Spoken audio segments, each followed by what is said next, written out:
सात समंदर पार जाने की खुशी हर चेहरे में थी, लेकिन कुछ पलों में यह खुशी कैसे मातम में बदल गई, कैसे हर तरफ चीखो पुकार मच गया।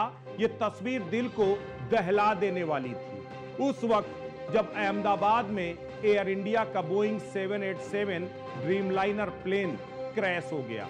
इसमें गुजरात के पूर्व मुख्यमंत्री विजय रूपाणी समेत 242 पैसेंजर सवार थे।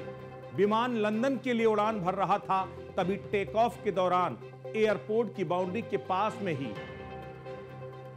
क्रैश हुआ और उसके बाद बड़े धमाके के साथ सब कुछ धुआं धुआं हो गया। एयर इंडिया की फ्लाइट नंबर AI 171 ने दोपहर 1:38 पर उड़ान भरी थी। दोपहर 1:40 पर यह विमान क्रैश हो गया, यानी सिर्फ 2 मिनट के सफर में न जाने कितने लोगों का यह सफर आखिरी सफर साबित हुआ।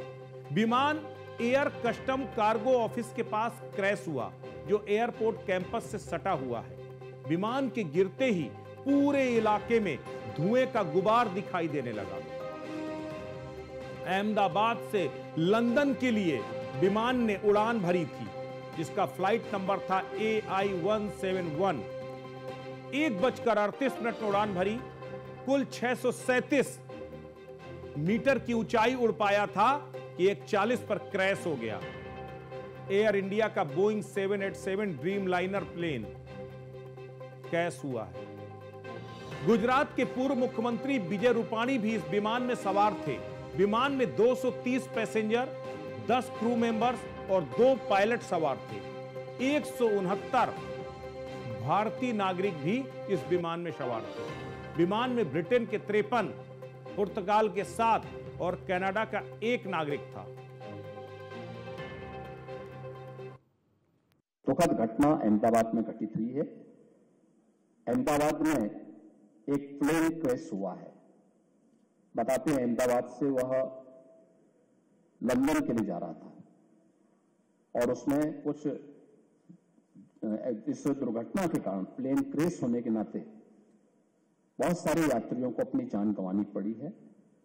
ईश्वर से मैं सबकी सुरक्षित रहने की कामना करता हूं और ईश्वर से प्रार्थना करता हूं कि इस प्रकार की किसी भी प्रकार के हादसे से हम जनहानि को बचा सकें।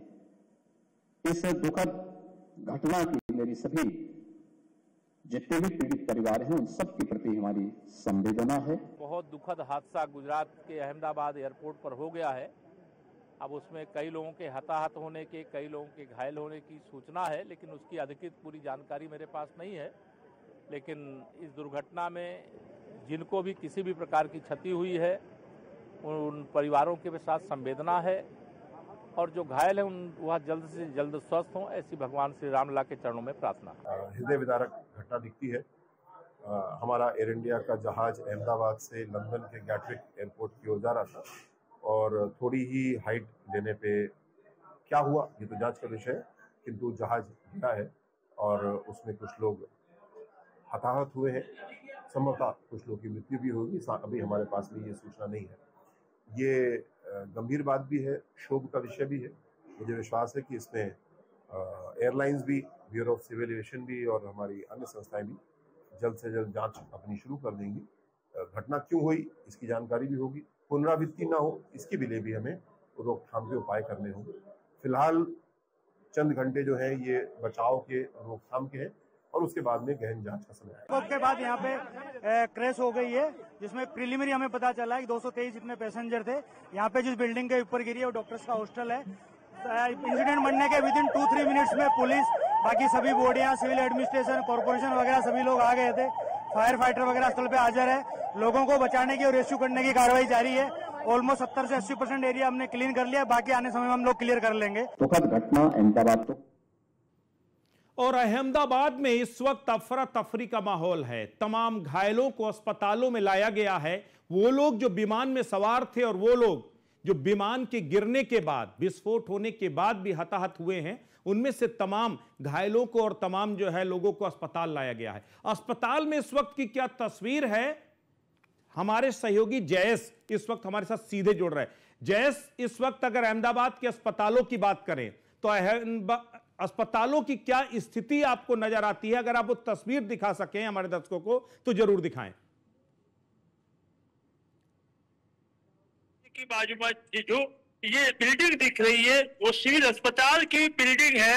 यानी कहीं ना कहीं देखा जाए तो जो हादसा हुआ है वो हादसा इस बिल्डिंग के पीछे हुआ है। यानी देखा जाए तो जो हादसा हुआ है वहां पे भी जो हॉस्टल है, जो जूनियर डॉक्टर थे उसका हॉस्टल है, वहां वो रहते थे, वहां पे प्लेन क्रैश हुआ है। देखा जाए तो पूरी बिल्डिंग भी चली है। पूरी बिल्डिंग क्या इस में बात की कोई मलबा जानकारी है कि जिस वक्त ये हादसा हुआ उस वक्त वहां पर कितने डॉक्टर, कितने सिविलियंस वहां पर मौजूद थे जिस वक्त ये पूरा प्लेन क्रैश हुआ? आपको बता दूं कि जो डॉक्टर्स थे 40 से ज्यादा डॉक्टर वहां पे मौजूद थे, ऐसी जानकारी अभी। वो कैंटीन में खाना खा रहे थे, दोपहर का टाइम था, वो कैंटीन में खाना खा रहे थे। जैसे ही प्लेन क्रैश का आवाज आया ऐसे ही वो दौड़ के बाहर आए। वो वहां भी कोई लोग घायल हुए थे, वहां उनका भी रेस्क्यू किया फायर ब्रिगेड ने।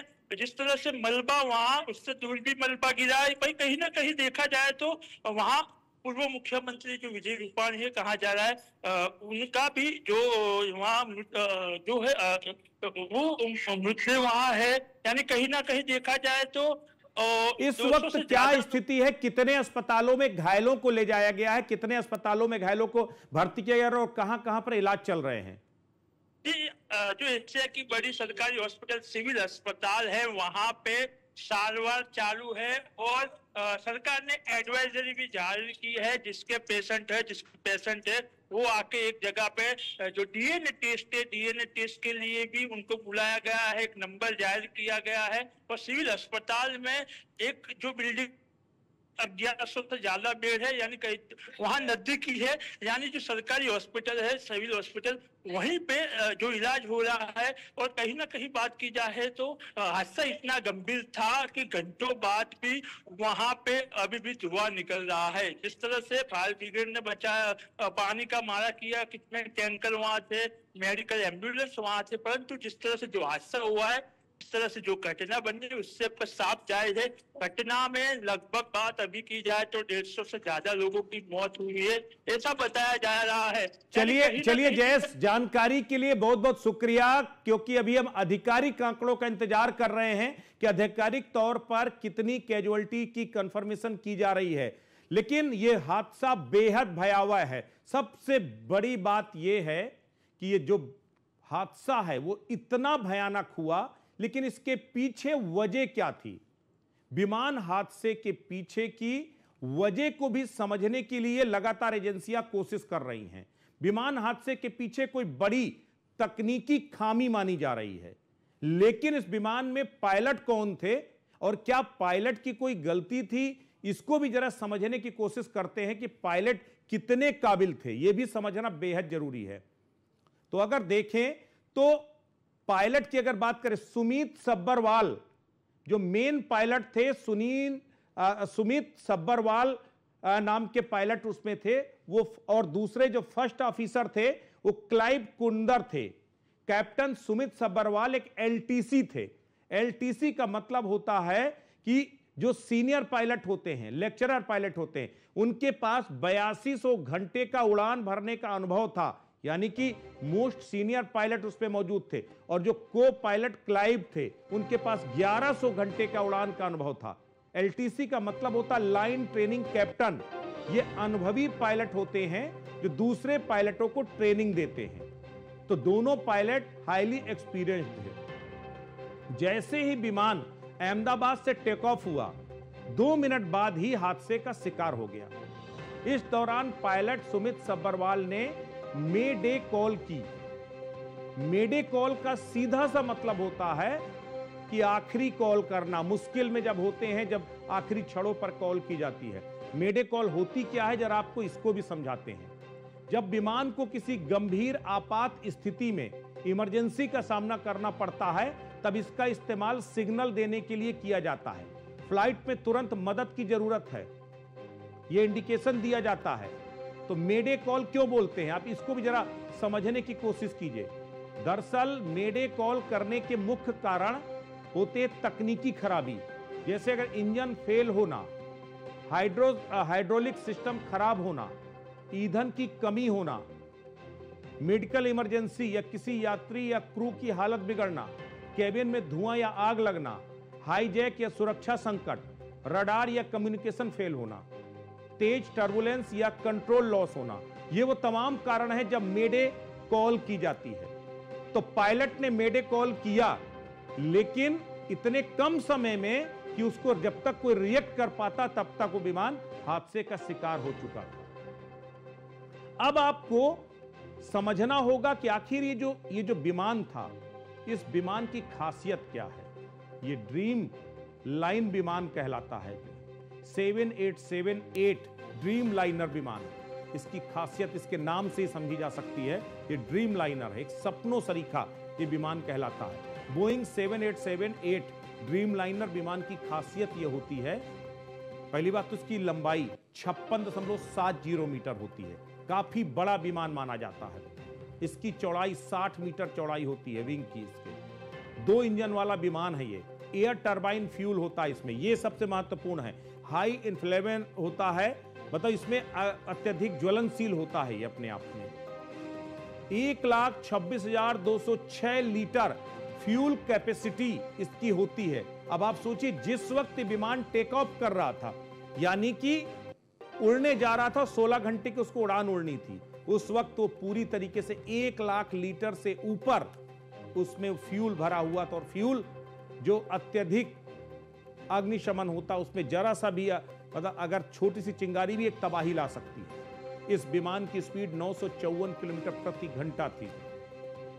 यूं तो अभी ये कह पाना मुश्किल है कि इस उड़ान के पीछे, इसमें जो हादसा हुआ इसके पीछे वजह क्या थी, लेकिन ये 787-8 जो ड्रीम लाइनर विमान है, ये विमान न सिर्फ खासियतों से भरा हुआ है, बल्कि इसके साथ साथ इसमें बहुत सारे सवाल भी हैं।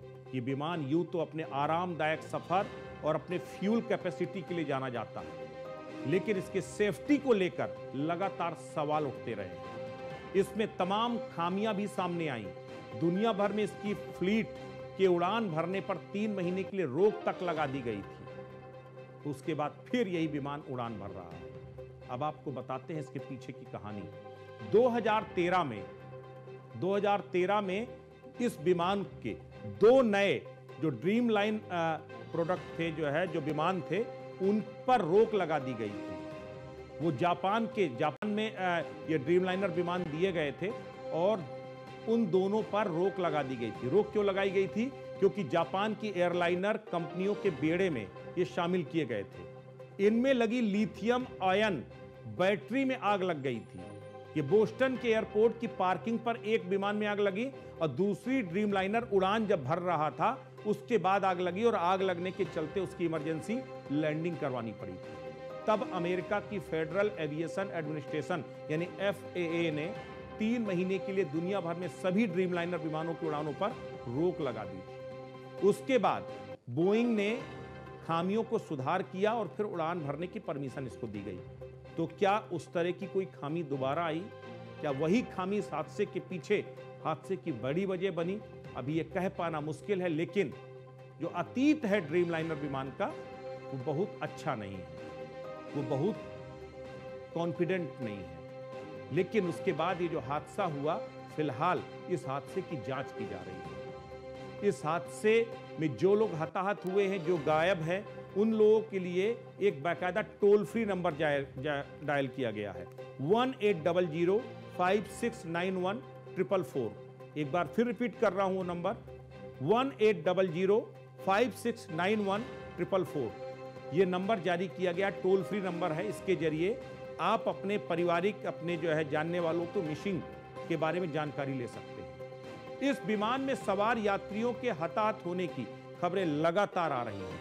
अब तक 150 से ज्यादा लोगों की जान जाने की खबरें आ चुकी हैं। लेकिन इसके साथ ही प्लेन जिस बिल्डिंग से टकराया, वहां अहमदाबाद के सिविल हॉस्पिटल के डॉक्टर्स रहते थे। वो इंटर्न डॉक्टर्स का हॉस्टल था। और जानकारी के मुताबिक जिस वक्त यह हादसा हुआ, अभी हमारे सहयोगी भी बता रहे थे कि उस वक्त लंच का समय चल रहा था और वहां 50 से 60 इंटर्न डॉक्टर लंच कर रहे थे। और खबर तो यह भी है कि उनमें से शायद ही कोई बचा होगा, क्योंकि जब यह विमान उस बिल्डिंग में टकराया तो एक बम की तरह विस्फोट हुआ और उसके बाद पूरी बिल्डिंग ध्वस्त हो गई। अब उसमें कितने लोग हताहत हुए हैं इसकी जानकारी अभी आधिकारिक तौर पर सामने आएगी, लेकिन वो भी एक बड़ी घटना। एक तरफ जहां जो प्लेन के अंदर लोग सवार थे उनके साथ तो जो घटना हुई ही, लेकिन इसके साथ जो लोग इसके शिकार हुए, जिस बिल्डिंग पर ये गिरा, उसके बाद एक पार्किंग स्लॉट था वो भी पूरी तरह से डैमेज हुआ है, उसमें भी कुछ कैजुअल्टी हुई है।